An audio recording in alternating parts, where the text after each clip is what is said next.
métier des sexos.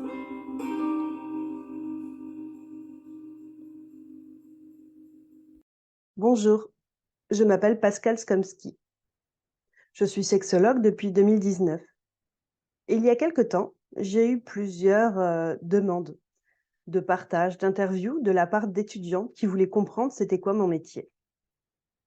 J'ai pris plaisir à échanger avec elles, avec eux, et je me suis rendu compte qu'il aurait été plus judicieux de créer une sorte de catalogue du métier des sexos, car j'ai une certaine manière de proposer mes accompagnements. Et mes collègues ont d'autres, ressources et d'autres manières de proposer leurs accompagnements. C'est dans cette idée-là que j'ai proposé de créer le métier des sexos. Le métier des sexos, c'est un ensemble d'interviews de différents professionnels de l'accompagnement, de l'intimité, de la sexualité, du couple. Au fur et à mesure de ces entretiens, vous allez découvrir différentes personnes avec différents outils. Ça a été très riche et très joyeux pour moi de mener ces enquêtes et de découvrir l'univers de tous mes collègues. Ça a été très joyeux également de me rendre compte qu'il existait tant de thérapeutes différents que de patients, clients ou personnes qui pourraient être accompagnés. J'espère que vous prendrez autant de plaisir que moi à découvrir ces interviews. N'hésitez pas à laisser des commentaires en dessous, n'hésitez pas à partager. Il est intéressant, selon moi, de faire découvrir ce nouveau métier qu'est le métier des sexos.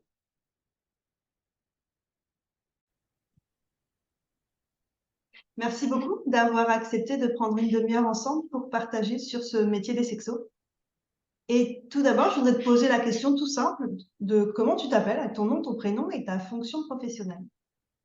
Alors moi, je m'appelle Guillaume de Brébisson et je suis sexothérapeute, mais je suis également thérapeute de couple et également thérapeute psychocorporel. Voilà. Et par ailleurs, j'écris des livres de développement personnel autour de la sexualité. Super. Donc on est bien dans le thème. On est complètement dans le thème. Génial.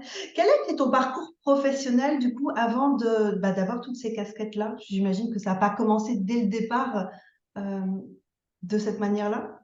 Non, j'ai fait différents métiers. J'ai commencé par être journaliste il y a très très longtemps maintenant. Et puis j'ai monté une société dans le domaine de la traduction et qui a eu du succès et puis qui quand même à un moment donné a fermé. Et là, j'ai vécu une première remise en question assez importante. Et puis, 3 ans après, je montais une autre société de traduction à nouveau. Et puis, j'ai eu une série de catastrophes qui se sont accumulées dans mon existence à un moment donné. C'était vraiment très, très puissant, très, très fort. Je ne vais pas détailler ici parce que ça dépasserait largement le cadre de la demi-heure. Et à l'issue de ça, enfin, j'ai décidé de démarrer une thérapie et j'ai décidé de la démarrer en psychocorporel. Donc, c'est une thérapie biodynamique. Et très vite, je me suis dit que j'allais faire ce métier-là. Voilà, sachant que l'autre chose qui me porte depuis toujours, c'est l'écriture. Et par conséquent, j'ai vraiment décidé de partager ma vie entre la thérapie et l'écriture et progressivement de lâcher ma profession de chef d'entreprise. C'était long et difficile aussi, ça, hein. Et puis, pourquoi la sexothérapie? Mais parce que tout simplement, la sexualité me passionne depuis que je suis petit garçon. Je raconte souvent une histoire, c'est que lorsque je devais avoir, je ne sais pas, peut-être 10 ans, mais je ne suis même pas sûr que j'avais 10 ans vraiment.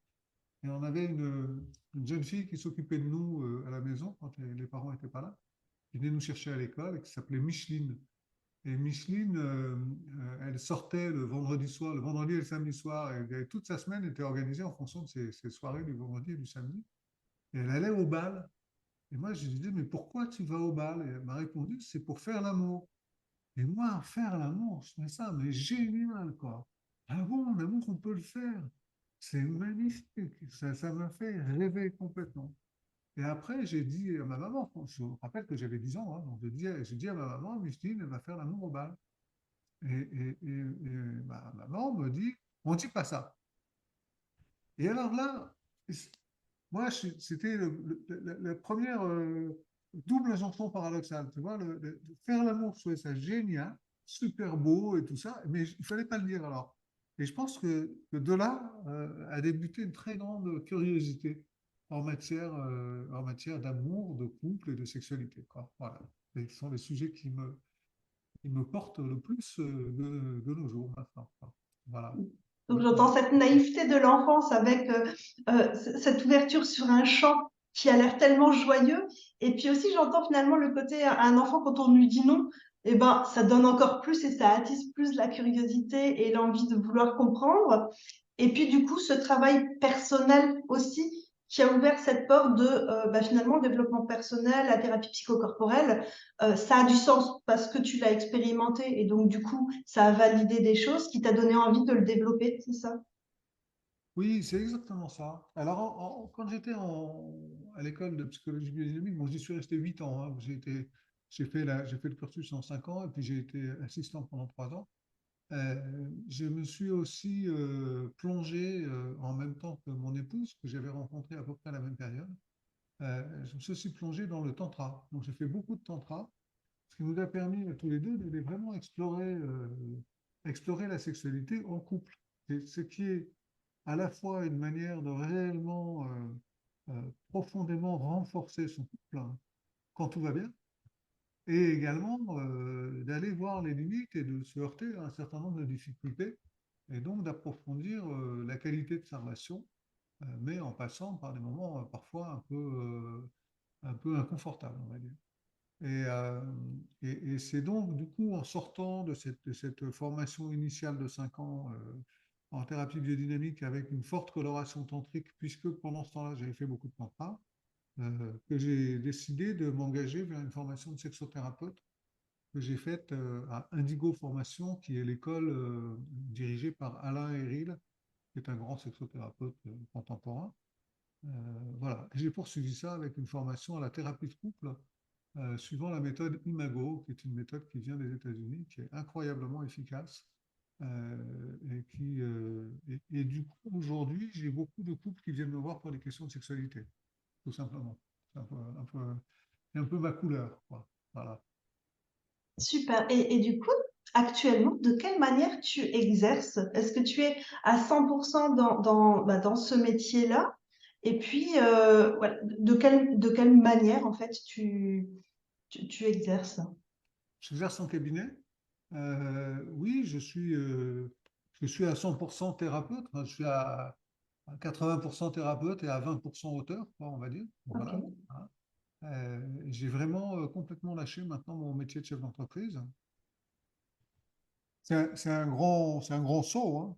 C'est pas quelque chose de facile à faire, hein. Euh, voilà, et puis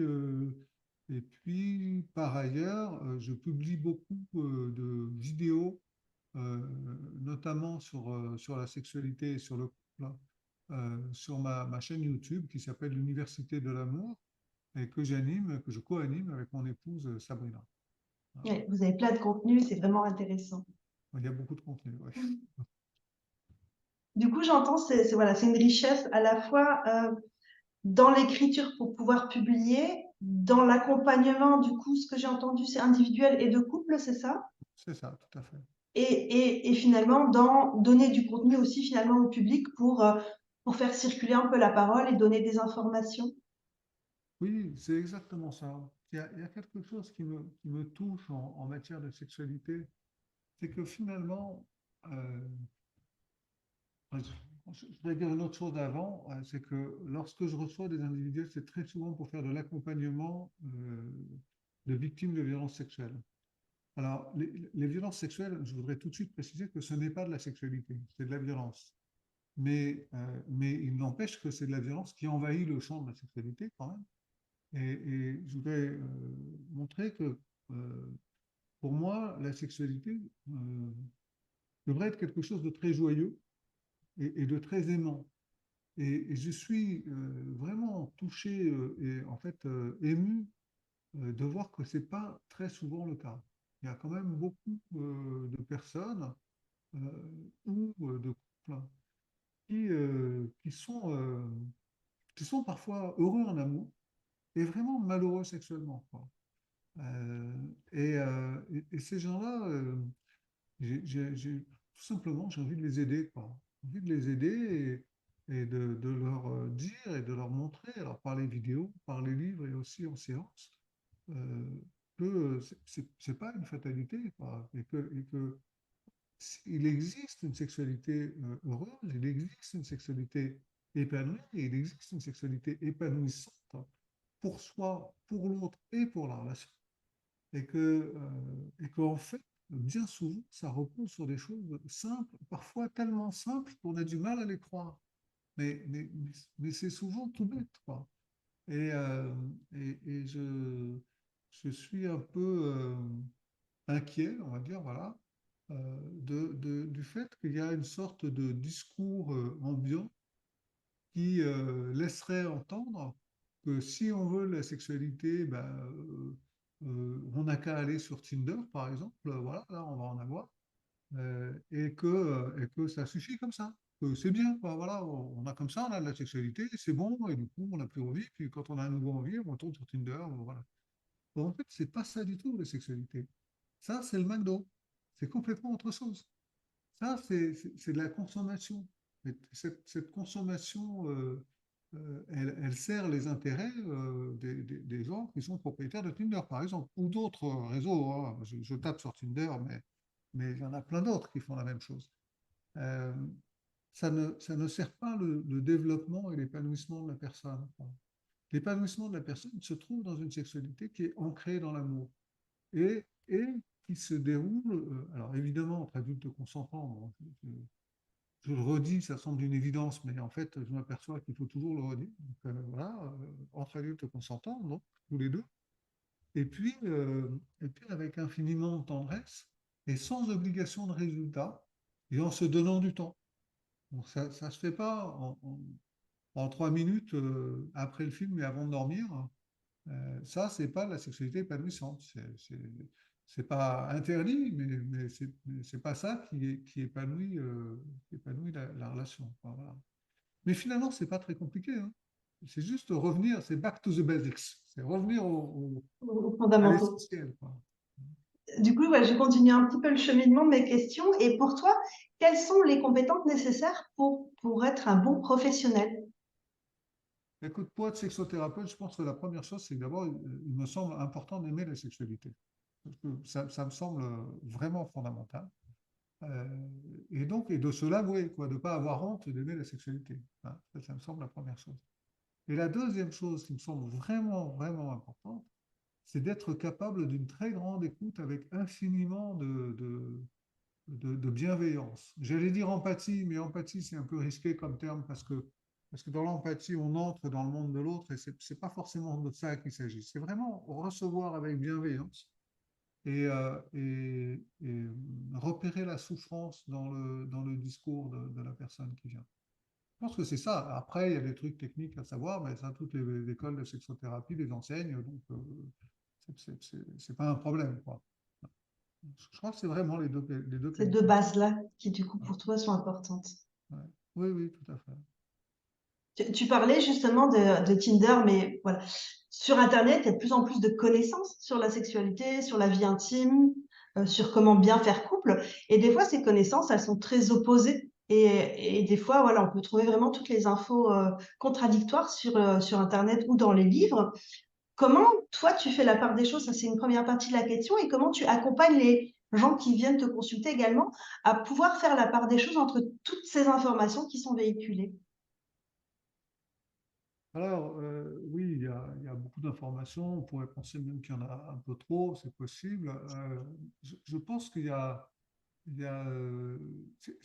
me semble que ce n'est pas très compliqué, voilà, de discerner entre les informations qui sont inspirées par une idée de base qui serait de dire qu'on se procure ce dont on a besoin. Donc, j'ai besoin de sexualité, je m'en procure. Ça, voilà, je me sens excité ce matin, il faut que je me procure la sexualité, je vais trouver un moyen de me procurer la sexualité. Ça, c'est un discours qui est le discours que moi je combats. Et puis, il y a un autre discours qui consiste à dire, je rentre dans ma vulnérabilité Je me laisse émouvoir par ce qui est là et j'accueille le mouvement vers moi, par exemple, de mon partenaire, et je me mets dans une attitude, oui, d'accueil, de recevoir, d'appréciation et d'amour. Et là, bah, ça finit par donner de la sexualité, et c'est très bien. Voilà. C'est plutôt ça que je dis, moi. Euh, et comment j'accompagne les couples? J'accompagne. Alors, c'est plutôt en couple qu'on vient me voir pour les questions de sexualité, en fait, hein. Mais j'accompagne les couples dans cesser ce qu'on appelle la lutte de pouvoir. La lutte de pouvoir, c'est deux personnes qui se disent l'une à l'autre, j'ai raison. Non, c'est moi qui ai raison. Bon, j'ai raison sur la manière dont on élève les enfants, j'ai raison sur la manière dont on fait la cuisine, j'ai raison sur la façon dont il faut partir en voyage et quand et où, etc. Et puis j'ai aussi raison sur la manière de faire l'amour.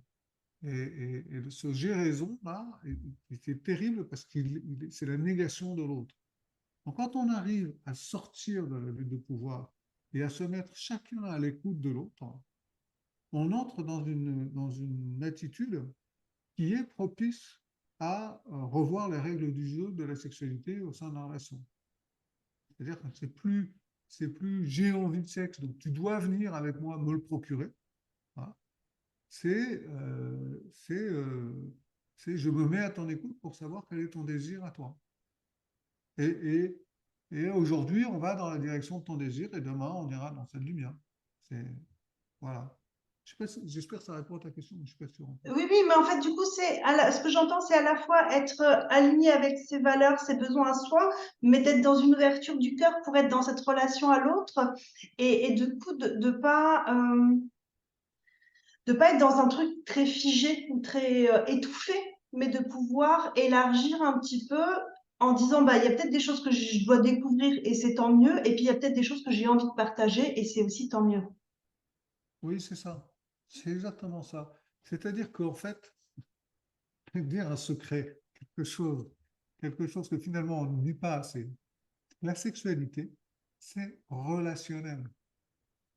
C'est pas ma sexualité, c'est pas ta sexualité ou la sexualité de la personne qui nous regarde. C'est la sexualité de la relation. Donc, si je suis en relation avec une compagne ou un compagnon que j'aime, euh, la sexualité, elle se fait à nous deux. Et par conséquent, il n'y a pas de gagnant, il n'y a pas de perdant, il y a pas j'ai besoin, donc tu dois m'apporter. C'est complètement autre chose. On est ailleurs. On n'est pas là-dedans. Et c'est très, très différent. Et en même temps, le déplacement, il n'est pas très compliqué à faire. Non, C'est mais un je peu pense plus que c'est une facile. parole qui est intéressante d'être entendue parce qu'effectivement, c'est pas la parole la plus véhiculée. Et du coup, je pense que c'est aussi bien de permettre que ça soit entendu ou réentendu de cette manière-là, en tout cas. Oui, oui, enfin moi, vraiment, ça me semble essentiel, le côté relationnel de la sexualité. Il y a une autre chose qui me semble très importante, mais qui n'est pas de moi, mais par contre, je ne me souviens plus du nom de l'auteur. C'est la sexualité, c'est innocent. C'est-à-dire qu'il n'y a pas de mal avec la sexualité. C'est pas, c'est un élan qui est le même élan que celui que le bébé a quand il ouvre les bras en faisant un grand sourire à sa maman. C'est déjà de la sexualité, ça. C'est-à-dire, c'est comme tu le disais, c'est l'ouverture du cœur. C'est être là et accueillir avec plaisir ce qui vient. C'est pas, il y a pas il y a pas de vice là-dedans. Hein. Et c'est ça qu'il faut retrouver, c'est-à-dire c'est le plaisir de la découverte, le plaisir du jeu, le plaisir d'être ensemble. On peut très bien passer, allez, 5 heures ou 6 au lit tout nu avec son compagnon ou sa compagne à jouer. Et on joue. Et on s'en fout de savoir s'il y a pénétration, pas pénétration, éjaculation, pas éjaculation, et même orgasme ou pas orgasme. C'est-à-dire que on joue ensemble et on rit. Et on fait ça avec tout le corps de l'autre et tout son propre corps. C'est du don. C'est un échange de donner et de recevoir qui se fait dans la curiosité. Voilà. Et finalement, je pense que la meilleure alliée de la sexualité relationnelle, donc au sein de sa relation, c'est la curiosité de l'autre. Pas la curiosité pour aller voir ailleurs. Enfin, ça existe aussi, mais c'est la curiosité de l'autre. Ah, comment il est aujourd'hui? Comment elle est aujourd'hui? Tiens, je n'avais pas vu ce pli-là sous sa fesse gauche, etc. Tu vois, il y a quelque chose de s'extasier, quoi, de ce qui est là. Et ça fait du bien, vraiment, non? Vraiment, vraiment. C'est hyper épanouissant pour les deux. Et ça n'empêche absolument pas la pénétration, l'éjaculation, tout ça, hein. Je veux dire, si on veut. Il n'y a pas Super. d'obligation. Super. Juste, je demanderais juste de te reculer un peu. En fait, je me rends compte que quand tu t'avances, le zoom, il se fait, c'est flou. Et si tu recules un tout petit peu, super. C'est ça? Voilà. Merci. Ouais, merci beaucoup. Quels sont pour toi les avantages et les inconvénients de ta profession de sexo, du coup? L'avantage, c'est faire ce qu'on aime, hein. Je pense que c'est important. Euh, inconvénient, je ne sais pas, je ne vois pas trop. C'est un métier, enfin, que moi, en tout cas, j'exerce en libéral, donc je sais qu'il existe des possibilités d'exercer le métier de sexothérapeute en institution, mais pour moi, c'est pas mon choix. Donc après, c'est l'inconvénient du libéral, c'est-à-dire on travaille beaucoup, on a peu de vacances. Quand on part en vacances, on n'est pas payé à la fin du mois, donc du coup, on prend du retard par rapport à la rentrée, quoi, enfin, en termes de finances. Voilà, c'est ces soucis-là. Après, je ne sais pas si ça peut être très lourd dans la balance quand on fait le métier qu'on aime. Et quand tu parlais d'inconvénients, c'était peut-être aussi, par exemple, à un moment donné, tu parlais effectivement d'accompagner des victimes. Alors, c'est pas un inconvénient, mais c'est effectivement cette charge émotionnelle qui parfois est beaucoup plus lourde dans certains accompagnements que dans d'autres, ou tu le vis pas comme ça du tout, toi? Si, enfin, je ne vis pas l'accompagnement des victimes de violences sexuelles comme ça. Alors, D'accord. d'autre part, l'accompagnement des victimes de violences sexuelles, pour moi, c'est pas, euh, c'est pas un travail de sexothérapeute. C'est un travail de thérapeute spécialisé dans l'accompagnement des victimes de violences sexuelles. Ce que je suis. C'est-à-dire que c'est Oui, des oui. formations spécifiques, c'est une manière d'être spécifique. Euh, c'est pas, oui, dans l'accompagnement de personnes en général, et en particulier en thérapie, il y a des moments qui sont émotionnellement très très chargés et il peut y avoir une forme de contagion émotionnelle. Euh, voilà, et pour ne rien te cacher, aujourd'hui, j'ai vécu une séance qui était fatigante de ce point de vue-là. Mais après, il faut toujours se souvenir que les gens qui viennent nous voir ne viennent pas par plaisir, ils viennent par souffrance. Donc ils sont dans leur souffrance. Il y a un seul endroit où ils peuvent l'exprimer, c'est dans notre cabinet. On n'est pas obligé de faire ce métier. Mais si on fait ce métier, à ce moment-là, c'est normal de devoir accueillir ça. En revanche, il est important d'avoir des rituels, des techniques, des façons de faire pour nettoyer tout ça, pour en sortir, voilà. Une chose qui peut être peut-être un conseil, c'est peut-être de ne pas travailler 8 heures par jour tous les jours, hein. C'est déjà une première chose. Parce que 8 heures par jour tous les jours de charge émotionnelle élevée, ça ne fait pas un sexothérapeute qui dure très très longtemps, je pense.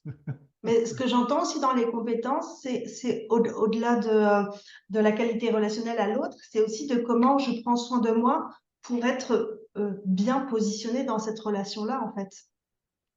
Oui, c'est ça, c'est ça. Et comment je prends soin de moi, c'est souvent après la séance. C'est souvent à d'autres moments. Ce que je veux dire, c'est que Bien sûr. je parlais de ça avec une jeune femme qui fait une école de thérapie en ce moment. Et elle me disait, mais j'étais pas bien ce jour-là, donc je ne pouvais pas faire la thérapie. Et je lui disais, non, c'est pas comme ça que ça marche. Vous n'êtes pas bien un jour, un matin, parce que ça va pas bien dans votre vie, je sais pas, un problème. Vous êtes pas bien. Vous allez au cabinet de thérapeute, vous ouvrez la porte, vous recevez votre premier patient, et c'est fini. Vous n'êtes plus la personne qui n'était pas bien ce matin, etc. Vous êtes complètement avec votre patient, vous êtes en accueil de ce qui vient, et vous avez basculé dans votre âme de thérapeute.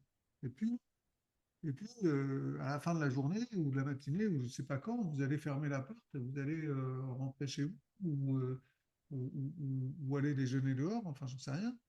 Et là, vous allez retrouver qui vous êtes. Et peut-être que vous allez retrouver votre mal-être du matin, c'est possible. Peut-être aussi qu'il se sera transformé en beaucoup d'espoir et beaucoup de bonheur. Parce qu'il faut aussi voir ça. Et quand on reçoit des patients, on reçoit des gens qui sont souffrants, mais notre action n'est pas inutile et on les voit aller mieux aussi. Et ça donne beaucoup d'espoir pour le monde en général.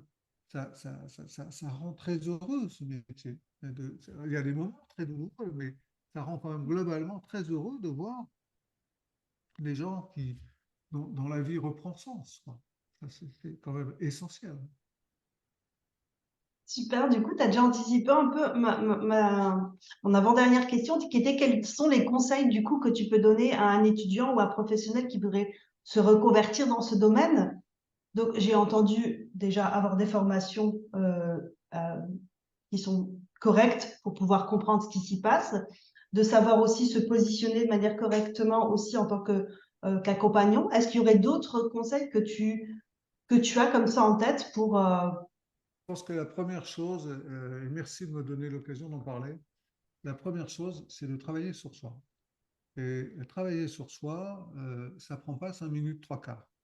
Travailler sur soi, c'est un processus qui est long, qui est douloureux, qui demande de la constance, du courage et du travail. On n'appelle pas ça travailler pour rien, hein. C'est vraiment un travail. Et c'est toujours facile de travailler sur soi tant qu'on n'est pas rentré en contact avec son ombre ou avec ses croyances limitantes, etc. Et puis quand on s'aperçoit qu'en fait, travailler sur soi, ça veut dire que le problème, c'est soi, c'est plus douloureux, mais c'est là qu'on commence à bosser. Et pour travailler sur soi, pourquoi j'en parle? Parce que pour travailler sur soi, il ne faut pas faire une formation qui dure 6 mois ou un an. Il faut faire une formation qui dure 5 ans, 6 ans, 7 ans. C'est-à-dire que c'est, autrement dit, on ne peut pas être sexothérapeute si on n'est pas thérapeute. Voilà. Et thérapeute, c'est pas 30 jours ou 6 mois ou un an de formation. C'est un minimum absolu de 4 ans, absolument un minimum, et plutôt plus, parce qu'il faut ce temps pour entrer dans un processus réellement transformateur. Voilà, donc pour moi, la sexothérapie, c'est vraiment un métier absolument passionnant et c'est celui que j'aime faire. Mais en termes de formation, c'est ce que j'appelle une spécialisation sur une formation de thérapeute, qui doit être une formation sérieuse. J'en parle parce qu'aujourd'hui, je croise des gens qui se disent thérapeutes et qui ont fait un peu de ceci, un peu de cela. Bon, je ne vais pas donner des noms, mais tout le monde comprendra. Et alors ça, c'est une formation de 6 mois, ça, c'est une formation de 3 jours, ça, c'est un truc. Et ils sont thérapeutes ceci, thérapeutes cela, mais ils ne sont pas thérapeutes. Ils ont fait l'économie de travailler sur eux et de plonger vraiment. Et ça se ressent dans l'accompagnement à un moment ou à un autre. Et parfois, c'est même dangereux pour les patients. Donc, c'est vraiment, si j'ai un conseil et un seul, c'est celui-là. Travailler sur soi et longuement, longuement. donc c'est ça, c'est mettre en place d'abord cet investissement et cet engagement personnel pour pouvoir après le mettre de manière qualitative dans la relation. Absolument. C'est exactement ça. Pour clore, ma dernière question, alors tu en as déjà parlé, mais du coup, le challenge, ça va être de condenser tout ce que tu as pu partager. Et en un mot, en une phrase ou en un concept court, comment tu résumerais ta vision de la sexualité et de la vie intime? Donc, tu l'as déjà beaucoup parlé, mais vraiment, l'idée, c'est de pouvoir le condenser. La sexualité, c'est la liberté et c'est l'amour. Donc, donc le message, c'est faites l'amour et sentez-vous libre là-dedans. Sentez-vous libre là-dedans et refaites l'amour encore. Et ressentez-vous libre là-dedans. Et arrêtez d'écouter les conseils des magazines, des radios, etc., etc. Allez à la découverte de vous-même, ce qui vous fait vous plaisir, de ce que vous aimez, en restant en lien et en connexion avec votre compagne ou votre compagnon.